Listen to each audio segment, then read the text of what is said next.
بسم الله الرحمن الرحيم والنجم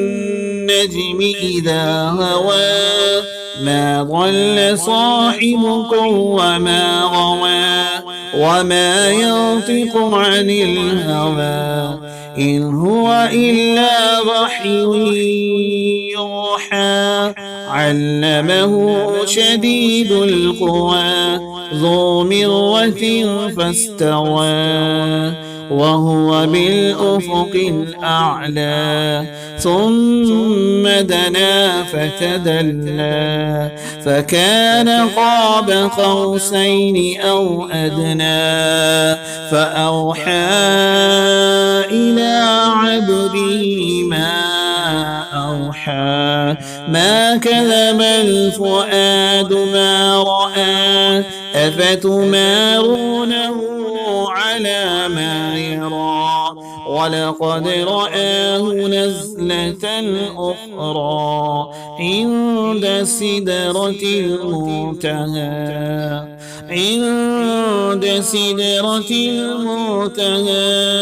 عندها جنة المأوى إذ يغشى السدرة ما يغشى ما زاغ البصر وما طغى لقد رأى من آيات ربه الكبرى أفرأيتم اللات والعزى ومناة الثالثة الأخرى ألكم الذكر وله الأنثى تلك إذا قسمة ضيزى إن هي إلا أسماء سميتموها أنتم وآباؤكم ما أنزل الله بها من سلطان إن يتبعون إلا الظن وما تهوى الأنفس ولقد جاءهم من ربهم الهدى أم للإنسان ما تمنى فلله الآخرة والأولى وكم من ملك في السماوات لا تغني وكم من ملك في السماوات لا تغني شفاعتهم شيئا إلا من بعد أن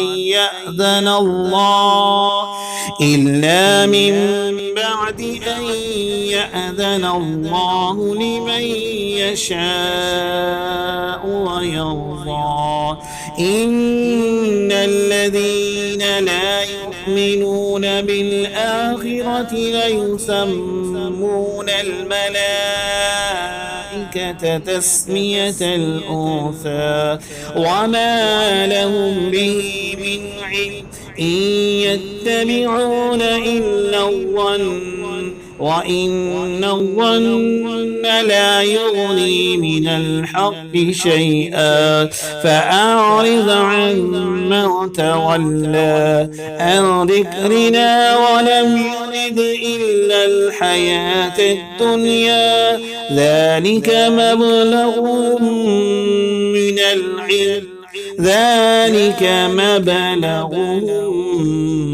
العلم إن ربك هو أعلم بمن ضل عن سبيله وهو أعلم بمن اهتدى ولله ما في السماوات وما في الأرض ليجزي الذين أساءوا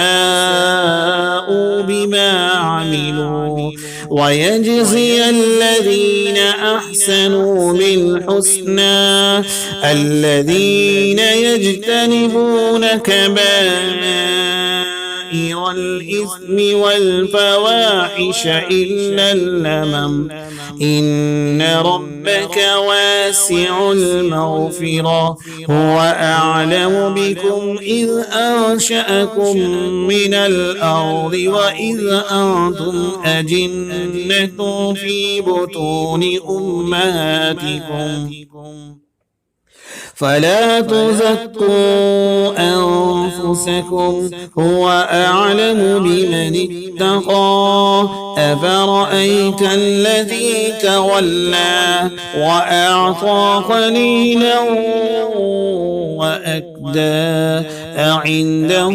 علم الغيب فهو يرى أم لم ينبأ بما في صحف موسى وإبراهيم الذي وفى ألا تزر وازرة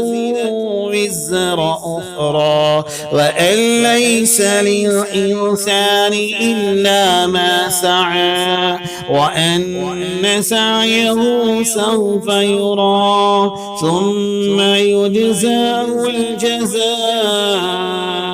الأوفى وأن إلى ربك المنتهى وأنه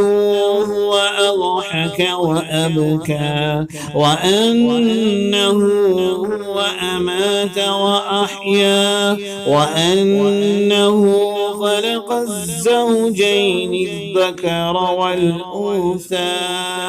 من نطفة إذا تمنى وأن عليه النشأة الأخرى وأنه هو أغنى وأقنى وأنه هو رب الشعرى وأنه أهلك عادا الأولى وثمود فما أبقى وقوم نوح من قبل إنهم كانوا أظلم وأطغى والمؤتفكة أهوى فغشاها ما غشا فبأي آلاء ربك تتمارى هذا نذير من النذر الأولى أزفت الآزفة ليس لها من دون الله كاشفة أفمن هذا الحديث تعجبون وتضحكون ولا تبكون وأنتم سامدون فاسجدوا لله واعبدوا